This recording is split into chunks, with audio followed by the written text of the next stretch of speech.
Hoy hablaremos del esqueleto animal más pesado de todos los tiempos.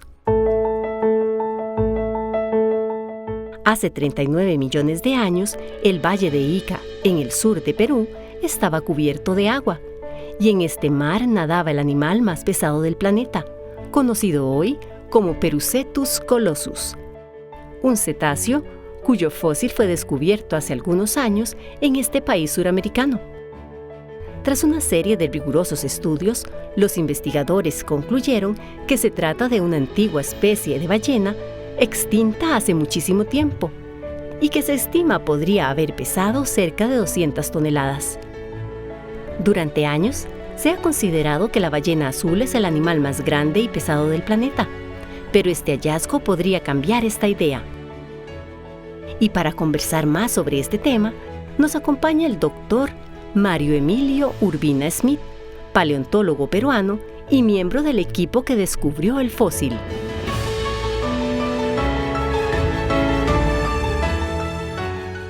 Don Mario, sea muy bienvenido a Conciencia. Le agradezco que usted se aparte un poquito de sus labores diarias para que nos atienda desde Lima, Perú. Muy agradecido, don Mario. Muchas gracias, Gustavo, por invitarme a tu programa. Sobre todo, es primera vez que hago algo para Costa Rica. Muy amable, es un honor para el equipo de Conciencia. Don Mario, coméntenos, usted es paleontólogo, coméntenos dónde se formó ese interés por la paleontología, coméntenos un poquito sobre usted. Bueno, mi interés por los huesos empieza a muy temprana edad. Tal vez casi antes de llegar a los 7, un día me escapé de mi casa para buscar a mi hermana, que tenía un colegio de monjas, no muy lejano a mi casa, por lo menos 1 kilómetro. Y al escaparme, no era la primera vez, llegué al colegio y las monjas salían llevando a los estudiantes a un cementerio, ¿no? Yo no sabía en ese tiempo que era un cementerio tampoco. Y me llevaron con ellas, ¿no? Y seguro las monjas estaban hablándole a las chicas de la vida y la muerte. Y yo me entretenía colectando huesos que encontraba en este cementerio, ¿no? Hasta que las monjas me vieron cargando una ruma de huesos blancos. Y me gritaron, deja esos huesos que son de gentiles. Nunca me voy a olvidar ese de gentiles, ¿no? Y me entró un berrinche porque me los quitaron a la fuerza. Tal vez ahí empieza mi carrera. Ya tuve mi primer contacto sin saber qué cargaba en la mano. No eran huesos humanos, ¿no? No le gustó mucho a las monjas que haga eso. Qué interesante. ¿Y dónde se formó, don Mario? ¿Usted estudió en universidades peruanas?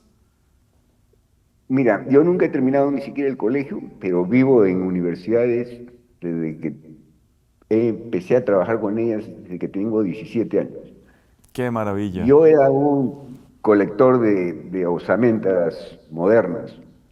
Ya me había cruzado con un fósil en 1979, pero había creado un negocio bien lucrativo que era vender osamentas de todo tipo de animales a museos, a las colecciones de museos. Estas osamentas se usan para comparar. Y en la época en que yo empecé esto, había una legislación que me permitía, como una persona privada, vender esqueletos al exterior, ¿no? Especies que ahora son prohibidas.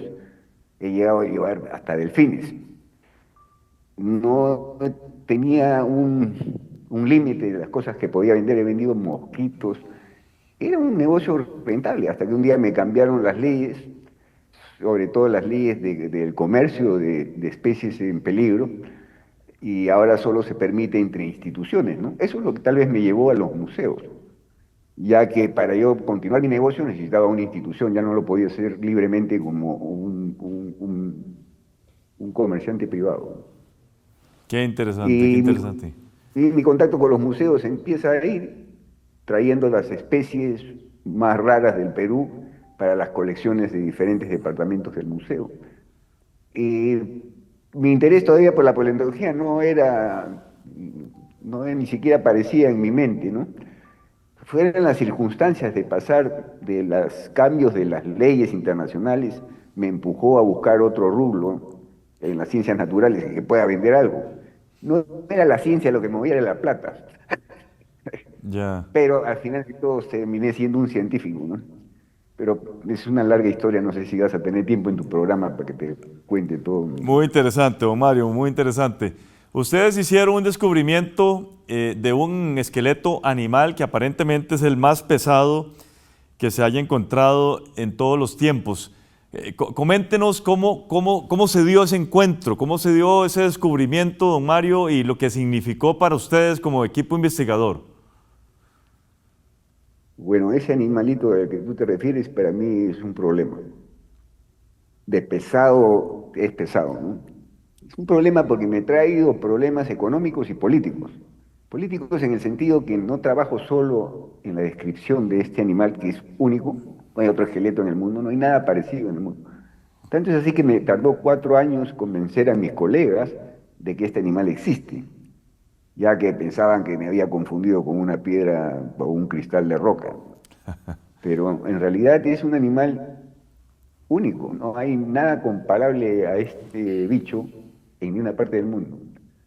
Lo cual me trajo problemas para conseguir fondos, ya que tenía que tener alguna prueba de que existe, y generalmente lo único que tuve fueron burlas, ¿no? Y burlas de todos mis colegas, ya que tenían razón al burlarse de mí. No existe precedente de un mamífero de esa época que sea tan grande, ni en el continente ni en el mar. Para darte una idea, yo tengo de esa época, contemporáneos a este animal, tengo el más grande del mundo, pero puedo cargar su vértebra con una mano. Este otro, el que ha sido muy difundido, para cargar una vértebra necesito 6 personas y no la levanto ni 10 centímetros del suelo. Es abismal el peso entre lo que se conoce y lo que no se conocía. Entonces, no fue tan fácil convencer al mundo científico, pero tampoco fue fácil mantener el secreto de Estado que implicaba tener algo tan único, ¿no? Y buscar los fondos también es un problema político. Preferí encontrar los fondos en un señor que es un millonario privado, maneja una industria pesquera, a aceptar los fondos de alguna institución como la National Geographic, ya que esa es la parte política que no sé si entiendas. A veces, si uno acepta plata de estos organismos que realmente financian todo lo que sea excavaciones paleontológicas, te pone un grillete en- en la mano, ¿no? Claro. Y no puedes hacer o cambiar los planes de tu excavación, nada, porque te estás parametrado a lo que has propuesto como proyecto para obtener los fondos. Y este animal me ha traído problemas desde el primer minuto que lo encontré. O sea, es un gran descubrimiento, pero es un gran dolor de cabeza. No por lo pesado, sino cómo está incrustado en una montaña. Y para darte una idea, para yo llegar a excavar un hueso tengo que romper 9 metros de roca. No, no de tierra orgánica suave, sino de una roca dura, una roca sedimentaria, y con arenija paso por un montón de material. Y eso lo he hecho durante 6 años. O sea, este animal lo vengo excavando hace 6 años. Qué Y interesante. está Don metido Mario, permítame hacer una pausa y luego nos sigue comentando esa historia, por favor, que me interesa muchísimo. Hacemos una pausa y ya regresamos.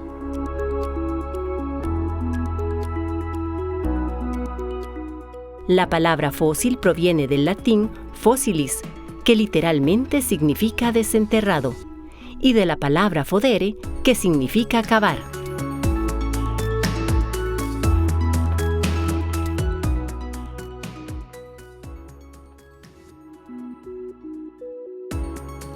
Estamos conversando con don Mario Emilio Urbina Smith, quien es un paleontólogo peruano que hizo o fue parte del equipo que encontró un esqueleto animal que se piensa que es el más pesado de todos los tiempos encontrados hasta la fecha. A mí me gustaría que nos comparta, don Mario, ese proceso de excavación. Usted nos estaba comentando ahorita que para sacar un huesito tiene que romper mucha piedra fuerte, sólida. Que nos comparta esa experiencia. Hace 6 años que usted está en este proceso, pero algo muy importante que quiero que usted nos comparta, cómo se logró identificar la especie de este esqueleto animal? Eso sí es un problema, ya que estaba metido dentro del cerro y lo que yo he encontrado es una vértebra que estaba recién aflorando de este cerro, de este promontorio de roca, ¿no? Y lo encontré también de una forma medio extraña, ya que era el último pedacito de una hondonada que yo había visitado a pie y había ido 2 veces caminando un montón de kilómetros para llegar a este sitio. Y solo me faltaba visitar este pequeño rincón. Bueno, un día venía, hace unos 20 años atrás, no recuerdo ni la fecha, venía con un carro que había alquilado un colega mío que es geólogo y al conductor del carro, que es un amigo mío, y le pedía al conductor del carro si podía desviarse para ir a ver ese promontorio de roca y no tener que regresar caminando para verla. Y el tipo no aceptó. Me dijo, ya estoy harto de que cada rato me vas a parar el carro. No, no, no, no, no. Y además acá el gringo paga el carro. O sea, comenzó una discusión, terminamos mentándole a la madre y me terminé escapando por la ventana del carro, ya que este me había puesto el pestillo para niños y no podía escapar. Y así lo encontré. Basta que haya caminado unos 6 7 metros y ya comencé a notar que al fondo de ese promontorio afloraba una roca rosada en medio de una roca verde. Aparece este tremendo, bueno, fósil, ¿no? Tenía toda la pigmentación de un fósil. Y ya desde ese momento comencé a notar que era demasiado grande y pensé que podían ser un grupo de huesos. Sin embargo, mientras más me acercaba, era un solo hueso. Era una vértebra que se había erosionado un poco, ¿no? Todavía contenía rasgos que le permiten identificar que era un cetáceo, ya que si uno ve la superficie de la vértebra donde se adhieren los discos intervertebrales, los cetáceos tienen un patrón bien conocido, ¿no? Que hasta ahora todavía lo tienen. Y yo supe en un momento que era un cetáceo, pero sabía también la edad de la roca, y eso ya me dijo, este es un descubrimiento fabuloso, o estoy loco o he encontrado pues, el animal más grande de la época. Y acá vengo otra vez con la política. Tú a introducir tu programa has dicho el animal más pesado que ha existido. Esa frase es inventada por los franceses. Y voy a hacerte claro, en el hecho de describir este animal han participado un montón de naciones, americanos, alemanes, franceses, todos los peruanos, todos los que hemos participado, a veces se juntan y son los franceses los que tienen más poder político para decidir cosas como cómo vender el animal como propaganda. Y no necesitaban decir que es más pesado y el más grande del mundo, ya que no hay prueba alguna que me pueda decir el tamaño final de este animal. Este animal tiene algunas características muy particulares. Por ejemplo, en todas sus vértebras no hay fusión entre las espinas dorsales o los discos intervertebrales, lo cual hace pensar que puede ser un juvenil. Y si es un juvenil es un animal gigantesco.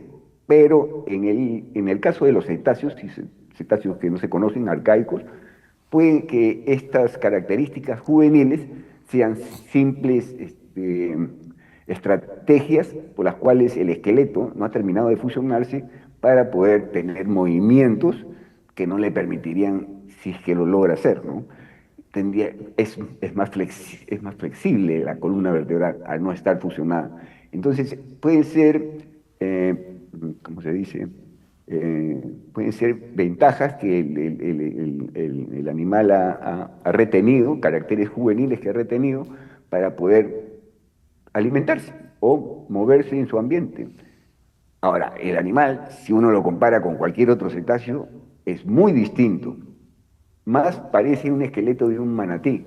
No sé si un manatí, una vaca marina, que un Nosotros tenemos cetáceo. el manatí aquí. Bueno, si tú agarras el esqueleto del manatí y agarras mi esqueleto, tienen unos patrones que los acerca, sin embargo no tiene uno nada que ver con el otro. Los manatís tienen que ver con los elefantes y este señor tiene que ver con los hipopótamos, al final de todo, pero no son una familia muy cercana. Y entonces ahí comenzaron otros problemas, ¿es un juvenil o es un adulto?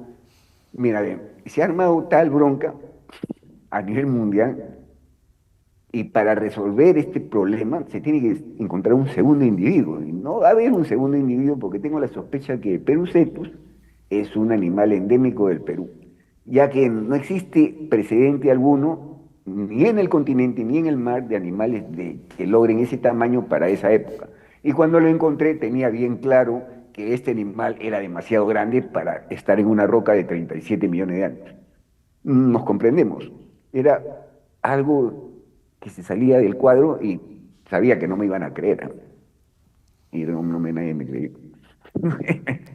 Es como haber encontrado a Godzilla, el equivalente, y nadie te iba a creer. Es más grande. Claro, claro, claro. Las condiciones, entiendo que es un desierto, ¿verdad? Donde ustedes encuentran... Es un desierto que el lugar ni siquiera tiene nombre. O sea, ¿cómo le voy a poner? No me tengo que hacer todo un trabajo para que los que se encargan de la cartografía del Perú le pongan un nombre a este sitio. No necesito el nombre, lo que necesito es la edad de la roca. Y eso la tengo con la ceniza volcánica. A 5 metros del esqueleto tengo una capa de ceniza volcánica que me data 37 millones de años.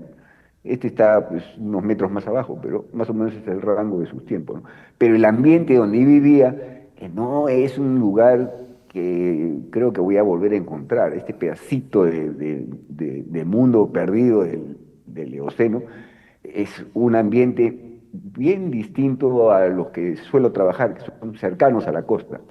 Esto vendría a ser un ambiente más lejano a la costa, donde había una isla donde permitía que pastos marinos crezcan, y tal vez este era un cetáceo que comía pastos. Bueno, ¿por qué digo eso? Varias razones. Está enterrado en un ambiente de poca profundidad y cuando uno lo excava encuentra los pastos marinos que eran abundantes en el lecho donde murió.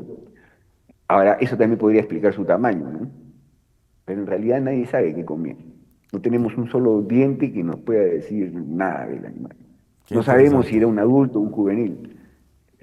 No sabemos muchas cosas de este ambiente tampoco, porque habría que estudiar qué hizo que este animal evolucionara solo en el Perú y no en el resto del mundo. Y para esto podemos hablar horas de horas, ¿no? El Perú sí tenía unas condiciones para crear animales únicos, ya que eran unos ambientes propicios para los cetáceos de la época. Muy bien, permíteme hacer una segunda pausa, don Mario, ya continuamos con esto. Ya regresamos.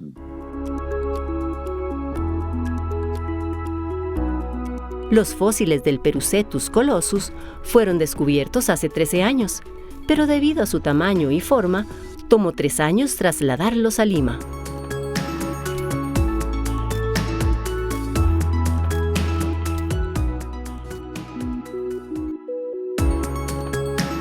Estamos conversando con Mario Emilio Urbina Smith, reconocido paleontólogo peruano, sobre el descubrimiento que hizo él junto con otros colaboradores de un esqueleto animal, un cetáceo, que se dice que es uno de los más pesados que se han encontrado a la fecha.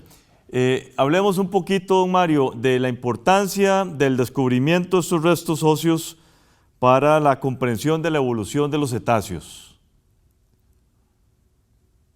Bueno, más que comprensión, ahorita lo que nos ha hecho es confundir y ha provocado una guerra académica, como te comentaba, pero de cámaras, ya que suscita todos estos problemas, ¿no? De tratar de medir su tamaño con lo poco que hay, no hay nada con qué compararlo. Entonces abre un montón de discusiones, de teorías, que a mí poco me importan. Lo que me gusta es que estén hablando de mi país, ya que cada vez que mencionan este animal, mencionan al Perú. Y si tú ves en el internet, se está discutiendo entre las personas que no son paleontólogos acerca si cómo vivía este animal, si realmente era tan grande o no. Si a mí me preguntas, ¿es el más grande de su época? Sí, pero no es el animal más grande que ha existido. Ahora, si fuera un juvenil, me voy a tener que comer mis palabras. Y a veces me hace pensar que es un juvenil, pero no tengo las pruebas, ya que se lo llevó el viento. Junto al cadáver este que estamos hablando, encontré un diente de leche, que se había erosionado con el viento y estaba en tiras. Entonces era enorme y era de un carnívoro. Y lo pegué en la roca pensando que podía ser de este animal y el viento lo había erosionado, ¿no? Pero 2 años pasaron, no me financiaron y el viento se terminó llevando esas tiras que eran la prueba de que pudo haber sido un juvenil. Entonces queda como una anécdota, pero no tengo manera de probar. Mira, acá tengo un diente de leche y un esqueleto no fusionado, parece ser un juvenil. O sea, todavía no era un animal sexualmente activo. Recién tenía dientes de leche. Y si es así, es enorme y sería más grande que cualquier otra ballena, ya que las ballenas actuales, como la ballena azul, tienen unas 40 y tantas vértebras. Los basilosaurios tienen 60 y tantas vértebras. Es muy relativo, si una más, una menos, pero llevan muchas vértebras de ventaja a las ballenas actuales. Entonces quedará como el misterio, porque si el animal es peruano y no hay muchas rocas donde buscarlo, vamos a tener que buscar un ancestro de él para más o menos ver cómo era su esqueleto. Yo ya tengo una idea personal de cómo era su esqueleto, ya que conozco otros esqueletos de otros basilosaurios y los conozco enteros. Soy una de las pocas personas en el mundo que conoce tanto de esqueletos de cetáceos, ya que los encuentro en el campo, pero todavía no los he publicado, pero ya los vi, ¿no? Entonces sé algo que el mundo no sabe. Don Mario, hablemos de la Mm, investigación futura. ¿Cómo se visualiza usted en los próximos años? Bueno, ahorita tengo un descubrimiento igual de importante que Perucetus. Me va a tardar un tiempo limpiar el fósil y rescatarlo, pero es algo bien particular. También va a romper otra vez esquemas. Eh, Rompe esquemas porque tiene de primitivo y tiene de avanzado. Entonces una mezcla de estas dos cosas y parece un sápole. No tiene nada que ver con un cetáceo normal. No sabemos qué es, todavía lo estoy colectando por pedazos, porque tengo que ver de financiar, ¿no?, una excavación. Y en el caso de Peducetus sigo gastando plata, ¿no? Acabo de venir a excavarlo con una máquina enorme, el cerro me he tirado estos 9 metros, los he sacado y ahora he dejado el plano donde está mi capa, he visto lo que le ha pasado al fósil, ya que hay una falla que lo cruza en forma de Z, y ha movido el esqueleto en diferentes lugares, en 3 lugares me lo ha movido. Entonces, ahora solo tengo un pequeño pedazo del cerro que voy a comenzar a excavar para ver si puedo encontrar otro elemento más del esqueleto. No creo que voy a encontrar nada en realidad, pero cualquier cosa que encuentre de este animal me va a servir para poder discutir cómo era, ¿no? Ya que no creo que vayas a encontrar otro en el Perú. Estas No, al excavaciones, menos, don Mario, son caras, requieren de recursos. Usted tiene que ir ah, con colegas, con asistentes. Coméntenos cómo se sí, financia todo esto. porque hago las dos cosas, encuentro cosas como estos fósiles y encuentro plata. Soy enemigo de pedirle plata al Estado. Si yo pidiera plata a mi museo, no me va a alcanzar. Si solo la excavación ha costado 350.000 euros. Ese es un montón de plata para Perú. No Claro. existe millonario en el Perú que me vaya a dar esa plata, pero he encontrado otros millonarios en otra parte del mundo, ¿sí? Y a veces tengo que buscar plata y eso me cuesta más que encontrar un fósil raro. Y para darte otra idea, nadie ha encontrado fósiles publicables de las personas que trabajan conmigo en 40 años. Eso es increíble. O sea, todos mis colegas estudiantes hasta ahora no encuentran un fósil para publicar. Todos los fósiles he encontrado yo. Y todos los años encuentro fósiles que me hacen mundialmente famoso, pero este me ha hecho famoso en mi país. Eso es lo raro. Y en eso sí se lo agradezco al fósil, pero en realidad lo detesto porque esos 350.000 euros me los pude haber gastado en otros fósiles igual de importantes y hubiera podido llenar el museo de cosas nuevas, pero este solo le roba a sus hermanos todo el capital, ¿no? Es como tener hijos y uno tiene que decidir a cuál le va a dar la plata para la universidad, ¿no? De este está llevando toda la plata. Sus hermanos quedan abandonados. Muy bien, don Mario. Le agradecemos muchísimo mi admiración y respeto para el trabajo y los aportes a la ciencia y a la humanidad que usted ha hecho y le deseo desde luego muchos éxitos en sus futuras investigaciones. Gracias a ti por la invitación. Y espero que me vuelvas a invitar porque hay que hablar de otros temas, no de este animal. Ahí lo vamos a estar tomando en cuenta. Muchísimas gracias, don Mario. Que esté muy bien. Muchas gracias a ti. Gracias a todas y todos ustedes. Continúen con la programación de Canal 15 UCR, no sin antes ver nuestra sección Conceptos. Hola, nos encontramos de nuevo en este segmento que hemos llamado Conceptos. Soy Catalina Lao y voy a definir lo que dijo nuestro invitado aquí. Yo era un colector de osamentas modernas. Osamenta es un sustantivo y se refiere al conjunto de los huesos sueltos que conforman el esqueleto de una persona o un animal. El investigador utiliza este concepto cuando nos comenta su trabajo como paleontólogo, el cual consiste en descubrir y estudiar fósiles. Muchos de estos fósiles eran precisamente huesos de animales, los cuales vendía a museos y colecciones privadas. Pero también el investigador nos dijo: En el caso de los cetáceos que no se conocen, arcaicos, puede que estas... Arcaico es un adjetivo y se usa para definir todo aquello que es muy antiguo o anticuado. Aquí se utiliza este concepto para referirse a cierto tipo de cetáceos o ballenas muy antiguas, de las cuales se tiene poco conocimiento de su origen, características o forma de vida. Por esta razón es que el investigador señala las dificultades que ha tenido a la hora de definir las características del animal encontrado. Esto fue Conceptos. Les invito a acompañarnos en el próximo programa de Conciencia para seguir definiendo más palabras. No olviden visitar nuestras páginas de Facebook y YouTube. Hasta la próxima.